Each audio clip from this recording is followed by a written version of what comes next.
ਪ੍ਰਿਥਵੀ ਰਾਜ ਚੌਹਾਨ।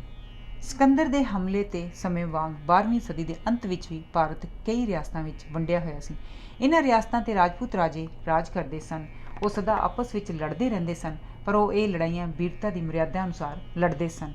ਆਮ ਪ੍ਰਜਾ ਨੂੰ ਇਹਨਾਂ ਲੜਾਈਆਂ ਵਿੱਚ ਕੋਈ ਨੁਕਸਾਨ ਨਹੀਂ ਸੀ ਉਠਾਉਣਾ ਪੈਂਦਾ। ਉਹ ਨਾ ਹੀ ਕਦੀ ਲੁੱਟਮਾਰ ਕਰਦੇ ਸਨ ਤੇ ਨਾ ਹੀ ਇਸਤਰੀਆਂ ਤੇ ਬੱਚਿਆਂ ਤੇ ਹੱਥ ਚੁੱਕਦੇ ਸਨ। ਕੇਵਲ ਕੁਛੱਤਰੀ ਹੀ ਕੁਛੱਤਰੀ ਨਾਲ ਲੜਦੇ ਸਨ, ਕਿਉਂਕਿ ਲੜਾਈ ਕਰਨਾ ਇੱਕ ਕੁਛੱਤਰੀ ਦੇ ਜੀਵਨ ਦਾ ਆਧਾਰ ਮੰਨਿਆ ਜਾਂਦਾ ਸੀ। ਰਣਭੂਮੀ ਵਿੱਚ ਤਲਵਾਰ ਹੱਥ ਵਿੱਚ ਲਈ ਲੜਦੇ ਲੜਦੇ ਸਰੀਰ ਤਿਆਗ ਦੇਣਾ ਉਹਨਾਂ ਦੇ ਜੀਵਨ ਦਾ ਇੱਕ ਸ਼ੁਭ ਮਨੋਰਥ ਸੀ। ਇਸ ਸਮੇਂ ਰਾਜਪੂਤ ਯੋਧਿਆਂ ਦਾ ਸਿਰਤਾਜ ਦਿੱਲੀ ਦਾ ਚੌਹਾਨ ਰਾਜਾ ਪ੍ਰਿਥਵੀ ਰਾਜ ਸੀ। ਪ੍ਰਿਥਵੀ ਰਾਜ ਦਾ ਰਾਜ ਬੜਾ ਵਿਸ਼ਾਲ ਸੀ। ਉਹਨੂੰ ਪਿਤਾ ਵੱਲੋਂ ਅਜਮਰ ਅਤੇ ਉਹਦੇ ਇੱਕ ਹੋਰ ਸੰਬੰਧੀ ਆਨੰਦ ਦੇਵ ਵੱਲੋਂ ਦਿੱਲੀ ਦਾ ਰਾਜ ਮਿਲਿਆ ਹੋਇਆ ਸੀ। ਦਿੱਲੀ ਕਈ ਸਦੀਆਂ ਤੋਂ ਭਾਰਤ ਦੀ ਰਾਜਧਾਨੀ ਰਹੀ ਹੈ। ਇਸ ਦਾ ਸ਼ੁਰੂ ਵਿੱਚ ਨਾਂ ਇੰਦਰਪ੍ਰਸਥ ਸੀ ਤੇ ਇਹਨੂੰ ਪਾਂਡੂ ਰਾਜੇ ਯੁਧਿਸ਼ਟਰ ਨੇ ਸਥਾਪਿਤ ਕੀਤਾ ਸੀ। ਕਿਹਾ ਜਾਂਦਾ ਹੈ ਕਿ ਪੰਜੇ ਪਾਂਡੂ ਭਰਾ ਅਤੇ ਦ੍ਰੋਪਦੀ ਜਦ ਜੀਵਨ ਦੇ ਅੰਤਲੇ ਦਿਨ ਹਿਮਾਲਿਆ ਪਰਬਤ ਦੇ ਇਕਾਂਤ ਵਿੱਚ ਕੱਟਣ ਲਈ ਜਾਣ ਲੱਗੇ ਤਾਂ ਉਹਨਾਂ ਆਪਣੀ ਯਾਦਾਸ਼ਤ ਕੰਮ ਕਰਨ ਲਈ ਇੰਦਰਪ੍ਰਸਥ ਵਿੱਚ ਇੱਕ ਲੋਹੇ ਦਾ ਵੱਡਾ ਸਾਰਾ ਥੰਮ ਗੱਡ ਗਏ। ਕਈ ਸਦੀਆਂ ਤੱਕ ਇਹ ਥੰਮ ਖੜਾ ਰਿਹਾ, ਪਰ ਇੱਕ ਵਾਰ ਇਸ ਥਾਂ ਦਾ ਰਾਜ ਇੱਕ ਅਧਰਮੀ ਰਾਜੇ ਦੇ ਹੱਥ ਆਉਣ ਕਰਕੇ ਇਹ ਥੰਮ ਕੁਝ ਹਿੱਲਣ ਲੱਗ ਪਿਆ। ਤੋਮਾਰ ਰਾਜਪੂਤਾਂ ਦੇ ਇੱਕ ਕਬੀਲੇ ਦੇ ਸਰਦਾਰ ਨੂੰ ਆਕਾਸ਼ਬਾਣੀ ਹੋਈ ਕਿ ਪਾਂਡੂਆਂ ਦੀ ਇਸ ਪਵਿੱਤਰ ਧਰਤੀ ਤੋਂ ਉਸ ਜ਼ਾਲਮ ਰਾਜੇ ਨੂੰ ਬਾਹਰ ਕੱਢਿਆ ਜਾਏ। ਉਸ ਰਾਜਪੂਤ ਸਰਦਾਰ ਨੇ ਯੁੱਧ ਵਿੱਚ ਉਸ ਜ਼ਾਲਮ ਰਾਜੇ ਨੂੰ ਹਰਾ ਕੇ ਉੱਥੋਂ ਭਜਾ ਦਿੱਤਾ ਤੇ ਉਸ ਦੀ ਥਾਂ ਆਪ ਰਾਜ ਕਰਨ ਲੱਗ ਪਿਆ। ਪਰ ਉਹ ਥੰਮ ਫੇਰ ਮੁੜ ਕੇ ਪਹਿਲੇ ਆਪਣੀ ਹਾਲਤ ਵਿੱਚ ਨਾ ਆ ਸਕਿਆ। ਇਸ ਲਈ ਇਹਦੇ ਨਵੇਂ ਰਾਜੇ ਨੇ ਇਸ ਸ਼ਹਿਰ ਦਾ ਨਾਂ ਬਦਲ ਕੇ ਦਿੱਲੀ ਰੱਖ ਦਿੱਤਾ, ਜਿਸ ਦਾ ਭਾਵ ਹੈ ਸਥਿਰ ਨਾ ਰਹਿਣ ਵਾਲਾ ਜਾਂ ਅਸਥਿਰ। ਪ੍ਰਿਥਵੀ ਰਾਜ ਦਾ ਇੱਕ ਸਮਕਾਲੀ ਰਾਜਾ ਜੈਚੰਦ ਰਾਠੌਰ ਕਨੌਜ ਤੇ ਰਾਜ ਕਰਦਾ ਸੀ। ਭਾਵੇਂ ਉਹ ਬੜਾ ਧਨੀ ਸੀ ਤੇ ਉਸ ਦਾ ਰਾਜ ਬੜਾ ਵਿਸ਼ਾਲ ਸੀ, ਫਿਰ ਵੀ ਉਹਦੀ ਉਤਨੀ ਇੱਜ਼ਤ ਨਹੀਂ ਸੀ ਜਿੰਨੀ ਪ੍ਰਿਥਵੀ ਰਾਜ ਚੌਹਾਨ ਦੀ ਸੀ। ਇਹਦਾ ਕਾਰਨ ਇਹ ਸੀ ਕਿ ਜਦ ਮਹਿਮੂਦ ਗਜ਼ਨੀ ਨੇ ਭਾਰਤ ਤੇ ਹਮਲਾ ਕੀਤਾ ਸੀ ਤਾਂ ਉਹਦੇ ਪਿਤਾ ਨੇ ਉਸ ਦਾ ਟਾਕਰਾ ਕਰਨ ਦੀ ਥਾਂ ਉਹਨੂੰ ਬਹੁਤ ਸਾਰਾ ਖਰਾਜ ਦੇ ਕੇ ਆਪਣੀ ਜਾਨ ਬਚਾ ਲਈ ਸੀ। ਫਿਰ ਵੀ ਜੈਚੰਦ ਭਾਰਤ ਦੇ ਬਾਕੀ ਰਾਜਿਆਂ ਤੋਂ ਆਪਣੀ ਈਨ ਮਨਵਾਉਣਾ ਚਾਹੁੰਦਾ ਸੀ। ਇਸ ਲਈ ਉਹਨੇ ਆਪਣੀ ਸੁੰਦਰ ਰਾਜਕੁਮਾਰੀ ਸੰਜੋਗਤਾ ਦਾ ਸਵੰਬਰ ਰਚਿਆ, ਜਿਸ ਵਿੱਚ ਉਹਨੇ ਭਾਰਤ ਦੇ ਸਭ ਰਾਜਿਆਂ ਨੂੰ ਸੱਦਾ ਦਿੱਤਾ ਤਾਂ ਜੋ ਸੰਜੋਗਤਾ ਉਹਨਾਂ ਰਾਜਿਆਂ ਵਿੱਚੋਂ ਕੋਈ ਚੰਗਾ ਵਰ ਚੁਣ ਸਕੇ। ਬਹੁਤ ਸਾਰੇ ਰਾਜਿਆਂ ਨੇ ਜੈਚੰਦ ਦਾ ਸੱਦਾ ਪ੍ਰਵਾਨ ਕਰ ਲਿਆ। ਕੇਵਲ ਪ੍ਰਿਥਵੀ ਰਾਜ ਨੇ ਜੈਚੰਦ ਦੀ ਈਨ ਮੰਨਣੋਂ ਇਨਕਾਰ ਕਰ ਦਿੱਤਾ। ਕਈਆਂ ਦਾ ਖਿਆਲ ਸੀ ਕਿ ਰਾਜਕੁਮਾਰੀ ਨਾਲ ਵਿਆਹ ਕਰਕੇ ਉਹਨਾਂ ਦਾ ਜੈਚੰਦ ਵਰਗੇ ਇੱਕ ਸ਼ਕਤੀਸ਼ਾਲੀ ਰਾਜੇ ਨਾਲ ਸੰਬੰਧ ਕਾਇਮ ਹੋ ਜਾਣਗੇ। ਕਈ ਕੇਵਲ ਰਾਜਕੁਮਾਰੀ ਦੀ ਸੁੰਦਰਤਾ ਵੱਲੋਂ ਸੁਣ ਕੇ ਹੀ ਮੋਹੇ ਗਏ ਸਨ ਤੇ ਉਹਨੂੰ ਪ੍ਰਾਪਤ ਕਰਨ ਦਾ ਮੌਕਾ ਹੱਥੋਂ ਨਹੀਂ ਗਵਾਉਣਾ ਚਾਹੁੰਦੇ ਸਨ। ਕੋਈ ਬਹਾਨਾ ਬਣਾ ਕੇ ਪ੍ਰਿਥਵੀ ਰਾਜ ਜੈਚੰਦ ਦੇ ਸੱਦੇ ਤੇ ਸਵੰਬਰ ਵਿੱਚ ਸ਼ਾਮਲ ਨਾ ਹੋਇਆ। ਜੈਚੰਦ ਇਸ ਦਾ ਕਾਰਨ ਤਾੜ ਗਿਆ ਤੇ ਉਹਨੇ ਪ੍ਰਿਥਵੀ ਰਾਜ ਦਾ ਅਪਮਾਨ ਕਰਨ ਲਈ ਉਹਦਾ ਇੱਕ ਬੁੱਤ ਬਣਵਾ ਕੇ ਬੂਹੇ ਦੇ ਦਰਬਾਨ ਤੇ ਖੜਾ ਕਰ ਦਿੱਤਾ। ਸਵੰਬਰ ਦੇ ਮੌਕੇ ਤੇ ਭਾਰਤ ਦੇ ਕੋਨੇ-ਕੋਨੇ ਵਿੱਚੋਂ ਰਾਜਕੁਮਾਰ ਕਨੌਜ ਪਹੁੰਚੇ। ਇੱਕ ਵੱਡੇ ਸਾਰੇ ਅਖਾੜੇ ਦੇ ਆਲੇ ਦੁਆਲੇ ਰਾਜਕੁਮਾਰਾਂ ਦੀਆਂ ਕਤਾਰਾਂ ਲੱਗੀਆਂ ਹੋਈਆਂ ਸਨ। ਅਖਾੜੇ ਵਿਚਕਾਰ ਉਹਨਾਂ ਵਾਸਤੇ ਬਹਾਦਰੀ ਦੇ ਜ਼ੋਰ ਵਿਖਾਉਣ ਲਈ ਖੁੱਲ੍ਹੀ ਥਾਂ ਸੀ।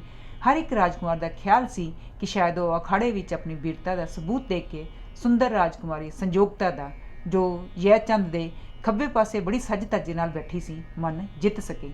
ਜਦ ਸਾਰੇ ਰਾਜਕੁਮਾਰ ਆਪਣੀ ਵੀਰਤਾ ਦੇ ਜ਼ੋਰ ਵਿਖਾ ਚੁੱਕੇ ਤਾਂ ਰਾਜੇ ਜੈਚੰਦ ਨੇ ਰਾਜਕੁਮਾਰੀ ਨੂੰ ਕਿਹਾ ਕਿ ਉਹ ਜਿਸ ਰਾਜਕੁਮਾਰ ਨੂੰ ਸਭ ਤੋਂ ਚੰਗਾ ਸਮਝਦੀ ਹੈ ਉਹਦੇ ਗਲ ਵਿੱਚ ਫੁੱਲਾਂ ਦਾ ਹਾਰ ਪਾ ਕੇ ਉਹਨੂੰ ਆਪਣਾ ਪਤੀ ਚੁਣ ਲਵੇ।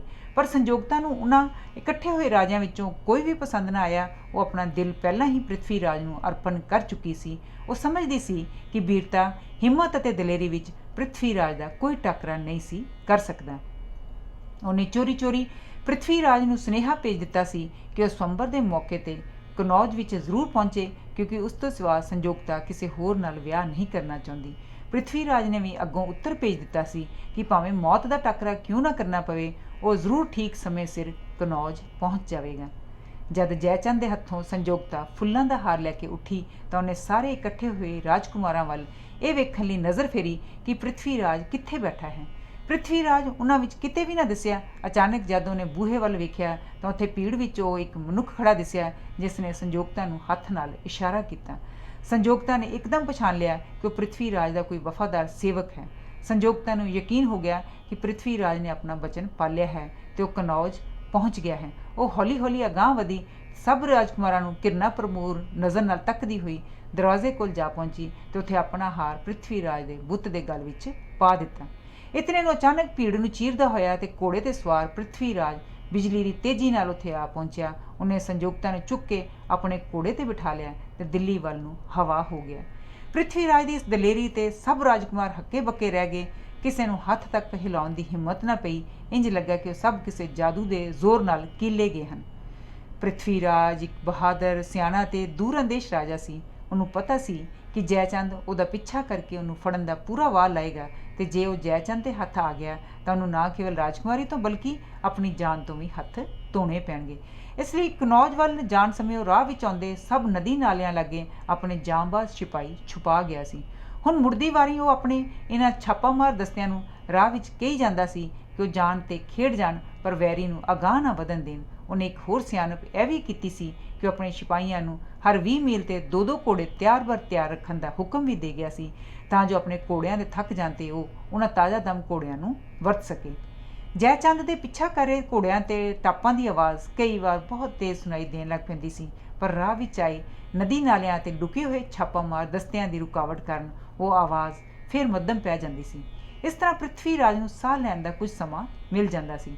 ਆਖਰ 3 ਦਿਨਾਂ ਦੇ ਲਗਾਤਾਰ ਸਫ਼ਰ ਪਿੱਛੋਂ ਪ੍ਰਿਥਵੀਰਾਜ ਸੁੱਖ ਸਾਂ ਦਿੱਲੀ ਲਾਗੇ ਪਹੁੰਚ ਗਿਆ। ਜਿਵੇਂ ਹੀ ਉਹਦੇ ਪਹਿਰੇਦਾਰਾਂ ਨੇ ਦੂਰੋਂ ਆਪਣੇ ਰਾਜੇ ਨੂੰ ਘੋੜਾ ਦੌੜਾਈ ਆਉਂਦਾ ਵੇਖਿਆ, ਉਹਨਾਂ ਸ਼ਹਿਰ ਦਾ ਦਰਵਾਜ਼ਾ ਚੌੜ ਚਪੱਟ ਖੋਲ੍ਹ ਦਿੱਤਾ। ਮਹਲ ਦੇ ਕੋਲ ਪਹੁੰਚ ਕੇ ਪ੍ਰਿਥਵੀਰਾਜ ਬੜੀ ਮੁਸ਼ਕਲ ਨਾਲ ਘੋੜੇ ਤੋਂ ਉਤਰਿਆ ਤੇ ਥਕਾਵਟ ਨਾਲ ਬੇਹੋਸ਼ ਹੋਈ ਰਾਜਕੁਮਾਰੀ ਨੂੰ ਅੰਦਰ ਲੈ ਜਾ ਕੇ ਸੇਜ ਤੇ ਲਿਟਾ ਦਿੱਤਾ। ਦਿੱਲੀ ਦੀ ਸਾਰੀ ਪ੍ਰਜਾ ਤੇ ਸੈਨਾ ਨੇ ਇਸ ਕਾਮਯਾਬੀ ਤੇ ਬਹੁਤ ਖੁਸ਼ੀਆਂ ਮਨਾਈਆਂ, ਪਰ ਇਹ ਜਿੱਤ ਪ੍ਰਿਥਵੀਰਾਜ ਨੂੰ ਬੜੀ ਮਹਿੰਗੀ ਪਈ। ਉਹਦੇ ਸੈਂਕੜੇ ਸੂਰਮੇ ਇਸ ਵਿੱਚ ਕੰਮ ਆਏ ਤੇ ਉਹਦੀ ਫੌਜੀ ਤਾਕਤ ਬੜੀ ਕਮਜ਼ੋਰ ਹੋ ਗਈ। ਉੱਪਰੋਂ ਜੈਚੰਦ ਨੇ ਵੀ ਇਸ ਘਟਨਾ ਨੂੰ ਨਜ਼ਰਅੰਦਾਜ਼ ਕਰ ਦਿੱਤਾ ਤੇ ਪ੍ਰਿਥਵੀਰਾਜ ਨੂੰ ਆਪਣਾ ਜਵਾਈ ਬਣਨਾ ਸਵੀਕਾਰ ਕਰਕੇ ਉਹਨੂੰ ਦਾਜ ਦੇ ਤੌਰ ਤੇ ਬਹੁਮੁੱਲੇ ਤੋਹਫੇ ਵੀ ਭੇਜ ਦਿੱਤੇ, ਜੋ ਪ੍ਰਿਥਵੀਰਾਜ ਨੇ ਪ੍ਰਵਾਨ ਕਰ ਲਏ।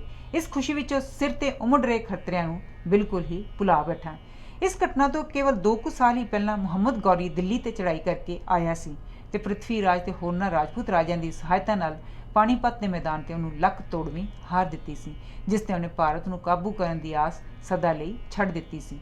ਅਚਾਨਕ ਉਹਨੂੰ 1193 ਵਿੱਚ ਜੈਚੰਦ ਵੱਲੋਂ ਇੱਕ ਬੜਾ ਜ਼ਰੂਰੀ ਸੁਨੇਹਾ ਮਿਲਿਆ। ਉਸ ਵਿੱਚ ਲਿਖਿਆ ਸੀ ਕਿ ਮੁਹੰਮਦ ਗੌਰੀ ਲਈ ਹੁਣ ਦਿੱਲੀ ਤੇ ਕਬਜ਼ਾ ਕਰਨ ਦਾ ਸੁਨਹਿਰੀ ਮੌਕਾ ਹੈ, ਕਿਉਂਕਿ ਹੁਣ ਕੋਈ ਵੀ ਰਾਜਪੂਤ ਪ੍ਰਿਥਵੀਰਾਜ ਦੀ ਸਹਾਇਤਾ ਕਰਨ ਨੂੰ ਤਿਆਰ ਨਹੀਂ। ਇਹ ਸੁਣਦਿਆਂ ਹੀ ਮੁਹੰਮਦ ਗੌਰੀ ਨੇ ਹਮਲੇ ਦੀਆਂ ਤਿਆਰੀਆਂ ਫਿਰ ਜ਼ੋਰ-ਸ਼ੋਰ ਨਾਲ ਸ਼ੁਰੂ ਕਰ ਦਿੱਤੀਆਂ। ਉਹਨੇ ਪਿਆਦਾ ਫੌਜ ਦੀ ਥਾਂ ਤੁਰਕੀ ਘੋੜਸਵਾਰ ਫੌਜੀ ਭਰਤੀ ਕਰ ਲਈ, ਤਾਂ ਜੋ ਉਹ ਰਾਜਪੂਤਾਂ ਦੇ ਜ਼ਬਰਦਸਤ ਹਮਲਿਆਂ ਦਾ ਟਾਕਰਾ ਕਰ ਸਕੇ। ਉਧਰ ਪ੍ਰਿਥਵੀਰਾਜ ਇਸ ਖਤਰੇ ਵੱਲੋਂ ਬਿਲਕੁਲ ਬੇਖਬਰ ਬੈਠਾ ਸੀ ਤੇ ਪਿਆਰ ਦੀ ਦੁਨੀਆ ਵਿੱਚ ਆਨੰਦ ਮਾਣ ਰਿਹਾ ਸੀ। ਜਿਸ ਦਿਨ ਮੁਹੰਮਦ ਗੌਰੀ ਨੇ ਭਾਰਤ ਤੇ ਦੂਜੀ ਵਾਰ ਚੜ੍ਹਾਈ ਕੀਤੀ ਤਾਂ ਪ੍ਰਿਥਵੀਰਾਜ ਨੂੰ ਇੱਕ ਸੁਪਨਾ ਆਇਆ। ਇਸ ਸੁਪਨੇ ਵਿੱਚ ਉਹਨੇ ਵੇਖਿਆ ਕਿ ਇੱਕ ਸੁੰਦਰ ਇਸਤਰੀ ਨੇ ਆ ਕੇ ਉਹਨੂੰ ਅਤੇ ਸੰਯੋਗਤਾ ਦੋਹਾਂ ਨੂੰ ਪਕੜ ਲਿਆ ਹੈ, ਤੇ ਜਿਵੇਂ ਹੀ ਉਹ ਇਸ ਇਸਤਰੀ ਦੇ ਪੰਜੇ ਵਿੱਚੋਂ ਨਿਕਲਣ ਲਈ ਹੱਥ ਪੈਰ ਮਾਰ ਰਹੇ ਸਨ ਤਾਂ ਪਤਾ ਨਹੀਂ ਕਿੱਥੋਂ ਇੱਕ ਡਰਾਉਣਾ ਹਾਥੀ ਪ੍ਰਿਥਵੀਰਾਜ ਨੂੰ ਲਤਾੜਨ ਲਈ ਉੱਥੇ ਆ ਨਿਕਲਿਆ। ਐਨੇ ਨੂੰ ਪ੍ਰਿਥਵੀਰਾਜ ਦੀ ਅੱਖ ਖੁੱਲ੍ਹ ਗਈ। ਪ੍ਰਿਥਵੀਰਾਜ ਨੇ ਇਸ ਸੁਪਨੇ ਬਾਰੇ ਸੰਯੋਗਤਾ ਨੂੰ ਦੱਸਿਆ। ਉਹਨੇ ਉੱਤਰ ਦਿੱਤਾ, ਹਰ ਪ੍ਰਾਣੀ ਜੋ ਪੈਦਾ ਹੋਇਆ ਹੈ ਉਹਨੇ ਜ਼ਰੂਰ ਮਰਨਾ ਹੈ, ਪਰ ਸ਼ਾਨ ਨਾਲ ਮਰਨ ਨਾਲ ਹੀ ਅਮਰ ਜੀਵਨ ਪ੍ਰਾਪਤ ਹੁੰਦਾ ਹੈ। ਤੁਸੀਂ ਆਪਣੇ ਵੈਰੀਆਂ ਨਾਲ ਡਟ ਕੇ ਟੱਕਰਾ ਕਰੋ, ਤੇ ਜੇ ਤੁਸੀਂ ਰਣ ਭੂਮੀ ਵਿੱਚ ਲੜਦਿਆਂ ਸ਼ਹੀਦ ਹੋ ਗਏ ਤਾਂ ਫਿਕਰ ਨਹੀਂ, ਮੈਂ ਵੀ ਤੁਹਾਡੇ ਪਿੱਛੇ ਆਪਣੇ ਸਵਰਗਾਂ ਵਿੱਚ ਪਹੁੰਚ ਜਾਵਾਂਗੀ। ਪ੍ਰਿਥਵੀਰਾਜ ਨੇ ਜੋਤਸ਼ੀਆਂ ਨੂੰ ਸੱਦ ਭੇਜਿਆ। ਉਹਨਾਂ ਦੱਸਿਆ ਕਿ ਇਹ ਸੁਪਨਾ ਸੱਚਮੁੱਚ ਭੈੜਾ ਹੈ, ਪਰ ਦੇਵਤਿਆਂ ਨੂੰ ਕੋਈ ਵੱਡਮੁੱਲੀ ਬਲੀ ਦੇਣ ਨਾਲ ਮੁਸੀਬਤ ਟਲ ਸਕਦੀ ਹੈ। ਬ੍ਰਾਹਮਣ ਨੇ ਇੱਕ ਮੰਤਰ ਲਿਖ ਦਿੱਤਾ, ਜੋ ਪ੍ਰਿਥਵੀਰਾਜ ਨੇ ਆਪਣੀ ਪਗੜੀ ਦੇ ਪੱਲੇ ਨਾਲ ਬੰਨ੍ਹ ਲਿਆ। 1000 ਦੁੱਧ ਦੀਆਂ ਭਰੀਆਂ ਹੋਈਆਂ ਗਾਗਰਾਂ ਦੇਵਤਿਆਂ ਨੂੰ ਅਰਪਣ ਕੀਤੀਆਂ ਗਈਆਂ। 10 ਸੰਡਿਆਂ ਦੀ ਬਲੀ ਦਿੱਤੀ ਗਈ ਤੇ ਬ੍ਰਾਹਮਣਾਂ ਵਿੱਚ ਬਹੁਤ ਸਾਰਾ ਧਨ ਦਾਜ ਵਜੋਂ ਵੰਡਿਆ ਗਿਆ। ਇਸ ਤੋਂ ਪਿੱਛੋਂ ਨੇ ਬਾਕੀ ਰਾਜਪੂਤ ਰਾਜਿਆਂ ਨੂੰ ਸਹਾਇਤਾ ਲਈ ਟੋਇਆ। ਉਹਨਾਂ ਵਿੱਚੋਂ ਕੇਵਲ ਚਿਤੌੜ ਦੇ ਰਾਜੇ ਨੇ ਹੀ ਪ੍ਰਿਥਵੀਰਾਜ ਨੂੰ ਸਾਥ ਦੇਣ ਦਾ ਭਰੋਸਾ ਦਿਵਾਇਆ। ਬਾਕੀ ਸਭਨਾਂ ਨੇ ਕਿਸੇ ਨਾ ਕਿਸੇ ਬਹਾਨੇ ਉਹਨੂੰ ਟਾਲ ਦਿੱਤਾ। ਇਹਨਾਂ ਦੋਹਾਂ ਰਾਜਿਆਂ ਨੇ ਆਪਣੀ ਸੈਨਾ ਲੈ ਕੇ ਥਾਣੇਸਰ ਦੇ ਮੁਕਾਮ ਤੇ ਜਾ ਡੇਰੇ ਲਾਏ, ਪਰ ਬਹੁਤ ਸਾਰੇ ਸੂਰਮੇ ਜਿਨ੍ਹਾਂ ਨੇ ਪਿਛਲੀ ਵਾਰ ਮੁਹੰਮਦ ਗੌਰੀ ਦੇ ਅੜਾਟ ਕੱਢੇ ਸਨ, ਪ੍ਰਿਥਵੀਰਾਜ ਦੀ ਕਨੌਜ ਤੋਂ ਵਾਪਸੀ ਸਮੇਂ ਮਾਰੇ ਗਏ ਸਨ। ਇਸ ਸੰਕਟ ਵੇਲੇ ਉਹਨਾਂ ਦੀ ਬੜੀ ਲੋੜ ਸੀ। ਪ੍ਰਿਥਵੀਰਾਜ ਉਹਨਾਂ ਦੀ ਯਾਦ ਵਿੱਚ ਕੁਝ ਉਦਾਸ ਜਿਹਾ ਹੋ ਗਿਆ। ਉਹਦੇ ਰਣ ਭੂਮੀ ਵੱਲ ਕੂਚ ਕਰਨ ਸਮੇਂ ਸੰਯੋਗਤਾ ਦਾ ਮਨ ਵੀ ਸਹਿਮ ਗਿਆ ਤੇ ਉਹ ਬੜੀ ਉਦਾਸ ਹੋ ਕੇ ਕਹਿਣ ਲੱਗੀ, ਹੁਣ ਸਾਡੇ ਮੇਲੇ ਸਵਰਗਾਂ ਵਿੱਚ ਹੀ ਹੋਣਗੇ। ਜੈਚੰਦ ਦੇ ਵੈਰ ਦੇ ਬਾਵਜੂਦ ਵੀ ਪ੍ਰਿਥਵੀਰਾਜ ਨੇ ਸੁਰਸਵਤੀ ਨਦੀ ਦੇ ਕੰਢੇ ਨਾਲ ਖਾਸੀ ਫੌਜ ਇਕੱਠੀ ਕਰ ਲਈ। ਨਦੀ ਦੇ ਦੂਜੇ ਕੰਢੇ ਤੇ ਅਫਗਾਨ ਫੌਜ ਨੇ ਵੀ ਆ ਡੇਰੇ ਲਾਏ। ਕਈ ਦਿਨ ਦੋਵੇਂ ਫੌਜਾਂ ਚੁੱਪਚਾਪ ਬੈਠੀਆਂ ਰਹੀਆਂ। ਦੋਵੇਂ ਇਸ ਤਾੜ ਵਿੱਚ ਸਨ ਕਿ ਕੋਈ ਚੰਗਾ ਮੌਕਾ ਮਿਲੇ ਤਾਂ ਹਮਲਾ ਸ਼ੁਰੂ ਕੀਤਾ ਜਾਏ। ਇੱਕ ਦਿਨ ਸਵੇਰੇ ਮੁਹੰਮਦ ਗੌਰੀ ਦੇ ਇੱਕ ਦਸਤੇ ਨੇ ਦਰਿਆ ਪਾਰ ਕਰਕੇ ਰਾਜਪੂਤ ਕੈਂਪ ਤੇ ਅਚਾਨਕ ਹੱਲਾ ਬੋਲ ਦਿੱਤਾ। ਬਾਹਰਲੇ ਮੋਰਚਿਆਂ ਦੇ ਸਿਪਾਹੀਆਂ ਵਿੱਚ ਭਾਜੜ ਪੈ ਗਈ ਤੇ ਉਹ ਨੱਸ ਕੇ ਬਾਕੀ ਫੌਜ ਨਾਲ ਆ ਰਲੇ। ਪਰ ਪ੍ਰਿਥਵੀ ਰਾਜ ਨੇ ਬੜੀ ਦਲੇਰੀ ਨਾਲ ਇਸ ਹਾਲਤ 'ਤੇ ਕਾਬੂ ਪਾ ਲਿਆ ਤੇ ਫੌਜ ਦੇ ਹੌਸਲੇ ਵੱਧ ਗਏ। ਇਸ ਸਮੇਂ ਮੁਹੰਮਦ ਗੌਰੀ ਨੇ ਆਪਣੀ ਤੁਰਕੀ ਕੋੜਸਵੈਨਾਂ ਨੂੰ ਆਪਣੀ ਪੁਰਾਣੀ ਚਾਲ ਚੱਲਣ ਲਈ ਹੁਕਮ ਦਿੱਤਾ। ਤੁਰਕੀ ਫੌਜ ਥੋੜ੍ਹਾ ਜਿਹਾ ਅਗਾਂਹ ਵਧੀ, ਪਰ ਜਦੋਂ ਰਾਜਪੂਤ ਸੈਨਿਕਾਂ ਨੇ ਉਸ 'ਤੇ ਹੱਲਾ ਬੋਲਿਆ ਤਾਂ ਪਿਛਾਂ ਵੱਲ ਨੂੰ ਨੱਸ ਉੱਠੀ। ਰਾਜਪੂਤ ਸੈਨਾ ਇਸ ਧੋਖੇ ਵਿੱਚ ਫਸ ਗਈ ਕਿ ਉਹਨੇ ਜੋ ਕੁਝ ਦੂਰ ਤੱਕ ਵੈਰੀ ਦਾ ਪਿੱਛਾ ਕੀਤਾ, ਪਸਪਾ ਹੋ ਰਹੀ ਤੁਰਕੀ ਘੋੜਸਵਾਰਾਂ ਨੇ ਅਚਾਨਕ ਰਾਜਪੂਤਾਂ ਦੀ ਬਿਖਰੀ ਹੋਈ ਸੈਨਾ ਨੂੰ ਘੇਰੇ ਵਿੱਚ ਲੈ ਲਿਆ। ਰਾਜਪੂਤਾਂ ਦੀ ਜਿੱਤ ਹਾਰ ਵਿੱਚ ਬਦਲ ਗਈ। ਬਹੁਤ ਸਾਰੇ ਰਾਜਪੂਤ ਜਿੱਧਰ ਨੂੰ ਰਾਹ ਮਿਲਿਆ ਭੱਜ ਗਏ, ਬਾਕੀ ਆਪਣੇ ਰਾਜੇ ਦੀ ਰੱਖਿਆ ਲਈ ਜਾਨ ਤੋੜ ਕੇ ਲੜੇ। ਪ੍ਰਿਥਵੀ ਦੇ ਇੱਕ ਲੁਕੇ ਹੋਏ ਦਸਤੇ ਨੇ ਰਾਜੇ ਨੂੰ ਕਾਬੂ ਕਰ ਲਿਆ ਤੇ ਉਹਨੂੰ ਕੈਦੀ ਬਣਾ ਕੇ ਆਪਣੇ ਕੈਂਪ ਵਿੱਚ ਲੈ ਗਈ। ਅਲਾਉਦੀਨ ਨੇ ਰਾਜਪੂਤਾਂ ਨੂੰ ਸੁਨੇਹਾ ਭੇਜਿਆ ਕਿ ਰਾਜੇ ਨੂੰ ਇਸ ਸ਼ਰਤ 'ਤੇ ਛੱਡਿਆ ਜਾ ਸਕਦਾ ਹੈ ਕਿ ਪਦਮਨੀ ਉਸ ਨਾਲ ਵਿਆਹ ਕਰਨਾ ਮੰਨ ਲਵੇ।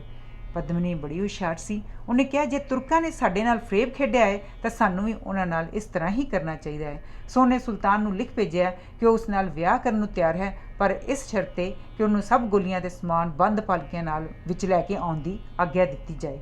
ਸੁਲਤਾਨ ਇਹ ਗੱਲ ਖੁਸ਼ੀ ਮੰਨ ਗਿਆ। ਅਗਲੇ ਦਿਨ 70 ਪਾਲਕੀਆਂ ਤਿਆਰ ਕੀਤੀਆਂ ਗਈਆਂ। ਇਹਨਾਂ ਸਾਰਿਆਂ ਵਿੱਚ ਗੋਲੀਆਂ ਦੇ ਥਾਂ ਸ਼ਸਤਰਾਂ ਨਾਲ ਲੈਸ ਇੱਕ ਰਾਜਪੂਤ ਸੂਰਮਾ ਬੈਠਾ ਸੀ। ਹਰ ਇੱਕ ਪਾਲਕੀ ਨੂੰ 6 ਆਦਮੀਆਂ ਨੇ ਚੁੱਕਿਆ ਹੋਇਆ ਸੀ, ਜੋ ਵੇਖਣ ਨੂੰ ਤਾਂ ਕਹਾਰ ਲੱਗਦੇ ਸਨ, ਪਰ ਅਸਲ ਵਿੱਚ ਜਾਂਬਾਜ਼ ਰਾਜਪੂਤ ਸਿਪਾਹੀ ਸਨ, ਜਿਨ੍ਹਾਂ ਨੇ ਆਪਣੇ ਢਾਲਾਂ ਤੇ ਤਲਵਾਰਾਂ ਪਾਲਕੀਆਂ ਵਿੱਚ ਲੁਕਾਈਆਂ ਹੋਈਆਂ ਸਨ। ਪਾਲਕੀਆਂ ਦਾ ਇਹ ਕਾਫਲਾ ਹੌਲੀ ਸੁਲਤਾਨ ਦੇ ਕੈਂਪ ਪਾਸ ਪਹੁੰਚਿਆ। ਇਸ ਦੀ ਅਗਵਾਈ ਪਦਮਨੀ ਦਾ ਮਾਮਾ ਕਰ ਰਿਹਾ ਸੀ। ਉਹਨੇ ਸੁਲਤਾਨ ਨੂੰ ਕਿਹਾ ਕਿ ਪਦਮਨੀ ਸੁਲਤਾਨ ਨਾਲ ਵਿਆਹ ਤੋਂ ਪਹਿਲਾਂ ਆਪਣੇ ਪਤੀ ਨਾਲ ਇੱਕ ਵਾਰ ਮੁਲਾਕਾਤ ਕਰਨਾ ਚਾਹੁੰਦੀ ਹੈ।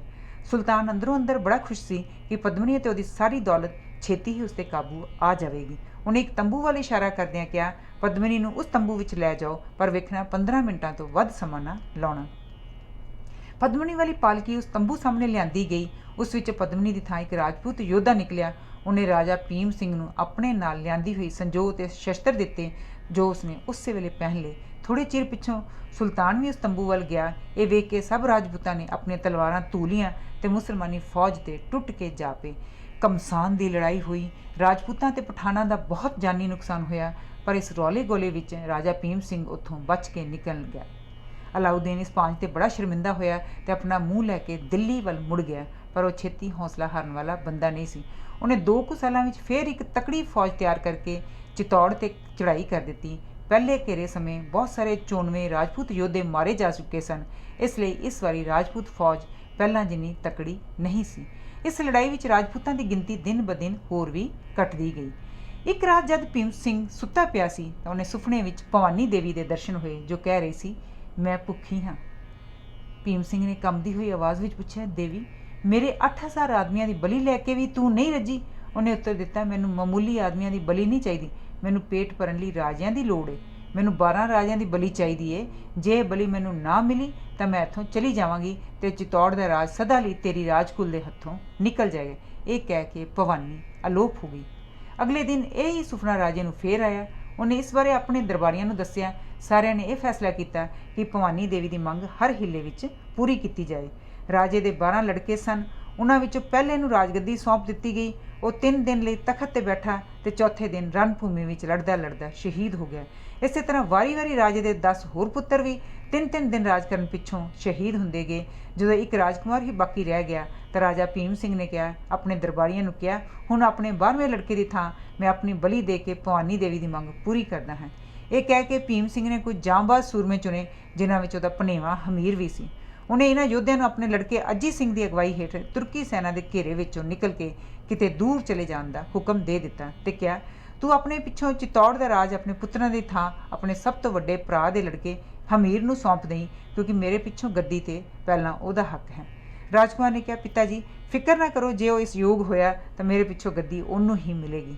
ਰਾਜਕੁਮਾਰ ਅਜੀਤ ਸਿੰਘ ਦੇ ਉੱਥੋਂ ਨਿਕਲ ਜਾਣ 'ਤੇ ਚੌਥੇ ਦਿਨ ਪਿੱਛੋਂ ਰਾਜਾ ਅਤੇ ਉਹਦੇ ਬਚੇ ਖੁਚੇ ਸਿਪਾਹੀ ਕੇਸਰੀ ਬਾਣੇ ਪਾ ਕੇ ਜਾਨ ਤਲੀ 'ਤੇ ਰੱਖ ਕੇ ਕਿਲੇ ਵਿੱਚੋਂ ਬਾਹਰ ਨਿਕਲ ਆਏ ਤੇ ਮੁਸਲਮਾਨੀ ਫੌਜ ਦੇ ਭੁੱਖੇ ਸ਼ੇਰਾਂ ਵਾਂਗ ਟੁੱਟ ਪਏ। ਇੱਕ ਜ਼ਬਰਦਸਤ ਲੜਾਈ ਹੋਈ, ਜਿਸ ਵਿੱਚ ਉਹ ਸਾਰੇ ਸ਼ਹੀਦ ਹੋ ਗਏ। ਸੁਲਤਾਨ ਅਲਾਉਦੀਨ ਜਿੱਤ ਦੇ ਨਸ਼ੇ ਵਿੱਚ ਚੂਰ ਸ਼ਹਿਰ ਵਿੱਚ ਦਾਖਲ ਹੋਇਆ ਤੇ ਪਦਮਨੀ ਨੂੰ ਕਾਬੂ ਕਰਨ ਲਈ ਸਿੱਧਾ ਮਹੱਲ ਵੱਲ ਗਿਆ, ਪਰ ਉਹਦੀ ਨਿਰਾਸ਼ਤਾ ਦੀ ਕੋਈ ਹੱਦ ਨਾ ਰਹੀ ਜਦ ਉਹਨੇ ਵੇਖਿਆ ਕਿ ਪਦਮਨੀ ਆਪਣੀਆਂ ਹੋਰ ਦਾਸੀਆਂ ਸਮੇਤ ਸਤੀ ਹੋ ਚੁੱਕੀ ਹੈ। ਉਧਰ ਕਲਵਾੜਾ ਦੇ ਜੰਗਲਾਂ ਵਿੱਚ ਰਾਜਾ ਅਜੀਤ ਸਿੰਘ ਤੇ ਉਸਦੇ ਸਾਥੀ ਮੁਸੀਬਤ ਦੇ ਦਿਨ ਕੱਟਦੇ ਰਹੇ। ਇੱਕ ਦਿਨ ਇੱਕ ਧਾੜਵੀ ਨੇ ਰਾਣੇ 'ਤੇ ਹਮਲਾ ਕਰਕੇ ਉਹਨੂੰ ਸਖਤ ਜ਼ਖਮੀ ਕਰ ਦਿੱਤਾ। ਰਾਜੇ ਨੇ ਆਪਣੇ 2 ਪੁੱਤਰਾਂ ਨੂੰ ਉਸ ਧਾੜਵੀ ਕੋਲੋਂ ਬਦਲਾ ਲੈਣ ਲਈ ਕਿਹਾ। ਉਹਨਾਂ ਡਰਦਿਆਂ ਮਾਰਿਆਂ ਨਾ ਕਰ ਦਿੱਤੀ। ਫਿਰ ਉਹਨੇ ਹਮੀਰ ਨੂੰ ਸੱਦਿਆ। ਹਮੀਰ ਨੇ ਕਿਹਾ, ਮੈਂ ਹੁਣੇ ਜਾਂਦਾ ਹਾਂ। ਜੇ ਪਰਮਾਤਮਾ ਨੇ ਚਾਹਿਆ ਤਾਂ ਮੈਂ 20 ਦਿਨਾਂ ਦੇ ਅੰਦਰ ਅੰਦਰ ਉਹਦਾ ਸਿਰ ਲਾਹ ਦਿਆਵਾਂਗਾ, ਪਰ ਜੇ ਮੈਂ ਇਤਨੇ ਸਮੇਂ ਵਿੱਚ ਵਾਪਸ ਨਾ ਮੁੜਿਆ ਤਾਂ ਸਮਝ ਲੈਣਾ ਕਿ ਮੈਂ ਸ਼ਹੀਦ ਹੋ ਗਿਆ ਹਾਂ। ਥੋੜ੍ਹੇ ਦਿਨਾਂ ਪਿੱਛੋਂ ਹੀ ਹਮੀਰ ਘੋੜਾ ਸਰਪਟ ਦੌੜਾਉਂਦਾ ਹੋਇਆ ਉੱਥੇ ਆ ਪਹੁੰਚਿਆ। ਡਾਕੂ ਦਾ ਸਿਰ ਉਹਦੇ ਨੇਜ਼ੇ 'ਤੇ ਟੰਗਿਆ ਹੋਇਆ ਸੀ। ਰਾਜਾ ਇਹ ਵੇਖ ਕੇ ਬੜਾ ਪ੍ਰਸੰਨ ਹੋਇਆ। ਉਹਨੇ ਉਸੇ ਵੇਲੇ ਹਮੀਰ ਦੇ ਮੱਥੇ 'ਤੇ ਗੱਦੀ ਦੇ ਵਾਰਸ ਬਣਨ ਦਾ ਤਿਲਕ ਲਾ ਦਿੱਤਾ। ਰਾਜੇ ਦੇ ਆਪਣੇ ਪੁੱਤਰਾਂ ਵਿੱਚੋਂ ਇੱਕ ਤਾਂ ਜਲਦੀ ਹੀ ਮਰ ਗਿਆ ਅਤੇ ਦੂਜਾ ਜਿਸ ਦਾ ਨਾਂ ਸੱਜਣ ਸਿੰਘ ਸੀ, ਦੂਰ ਦੱਖਣ ਵੱਲ ਚਲਾ ਗਿਆ। ਉਸ ਦੀ ਪੀੜ੍ਹੀ ਵਿੱਚੋਂ 17ਵੀਂ ਸਦੀ ਵਿੱਚ ਸ਼ਿਵਾਜੀ ਪੈਦਾ ਹੋਇਆ, ਜਿਹਨੇ ਮਰਹੱਟਾ ਰਾਜ ਦੀ ਨੀਂਹ ਰੱਖੀ। ਅਜੀਤ ਸਿੰਘ ਦੀ ਮੌਤ ਪਿੱਛੋਂ ਹਮੀਰ ਨੇ ਰਾਜਗੱਦੀ ਸੰਭਾਲ ਲਈ, ਪਰ ਉਹ ਤਦ ਤੱਕ ਰਹੇ ਜਿੰਨੇ ਆਪਣੇ ਆਪ ਨੂੰ ਰਾਜਾ ਖਾਣ ਦਾ ਹੱਕਦਾਰ ਨਹੀਂ ਸੀ ਸਮਝ ਸਕਦਾ, ਜਦ ਤੱਕ ਉਹ ਮੇਵਾੜ ਦੀ ਰਾਜਧਾਨੀ ਚਿਤੌੜ 'ਤੇ ਕਬਜ਼ਾ ਨਹੀਂ ਸੀ ਕਰ ਲੈਂਦਾ ਅਤੇ ਉੱਥੇ ਦੇ ਪਠਾਨਾਂ ਦੇ ਕਠਪੁਤਲੀ ਰਾਜਪੂਤ ਰਾਜੇ ਮਾਲਦੇਵ ਨੂੰ ਥੱਲੇ ਨਹੀਂ ਲਾ ਦਿੰਦਾ। ਉੱਧਰ ਮਾਲਦੇਵ ਨੇ ਵੀ ਹਮੀਰ ਨੂੰ ਕਾਬੂ ਕਰਨ ਲਈ ਉਸ ਨਾਲ ਆਪਣੀ ਲੜਕੀ ਦਾ ਸਾਕ ਕਰਨ ਦੀ ਵਿਉਂਤ ਬਣਾਈ।